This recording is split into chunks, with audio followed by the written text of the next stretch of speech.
በክቡር ጠቅላይ ሚኒስትር ዶክተር አብይ አህመድ ሐሳብ ምንጭነት የተጀመረው ጽዱ ኢትዮጵያ የሚለው መሪ ሐሳብ ተግባራዊ ከተደረገ ወዲህ ጽዱ ከተሞችን ከመፍጠር የአረንጓዴ አሻራ ስራዎች፣ የኮሪደር ልማትና በኢኮቱሪዝም የቱሪዝም መዳረሻዎችን በማስፋት በዘርፉ በተሰሩ ስራዎች ከፍተኛ ውጤቶች ተገኝተዋል።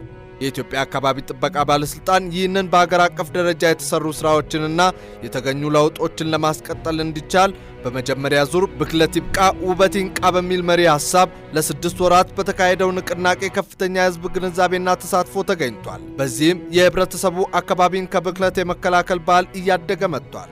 እስካሁን የተገኙ ውጤቶችን ለማስቀጠል ሁለተኛ ዙር ሀገር አቀፍ የብክለት ቅነሳ ንቅናቄ ጽዱ ኢትዮጵያን ባህል ማድረግ በሚል መሪ ሐሳብ የፌዴራልና የክልል ከፍተኛ የሥራ ኃላፊዎች እንዲሁም የተለያዩ ባለድርሻ አካላት በሚገኙበት ግንቦት 28 ቀን 2017 ዓ.ም በከፍተኛ ድምቀት በይፋ ይጀመራል። ንቅናቄውም በ6 የትኩረት ጉዳዮች ማለትም በፕላስቲክ ብክለት፣ በውሃ ብክለት፣ በአፈር ብክለት፣ በአየር ብክለትና በድምጽ ብክለትን በመከላከል እንዲሁም የአካባቢና ማህበረሰብ ተጽዕኖ ግምገማ ስራን አጠናክሮ በማከናወን ላይ የሚያተኩር ነው። ዘላቂ የአካባቢ አያያዝና አጠባበቅን በማረጋገጥ ጽዱና ምቹ የኑሮ አካባቢን ለትውልድ ለማስተላለፍ በንቅናቄው ወቅት ለህብረተሰቡ ግንዛቤ የማስጨበጥ የአካባቢ ህግ ተከባሪነት የማረጋገጥና ለመልካም ተግባራት ዕውቅና ይሰጣል።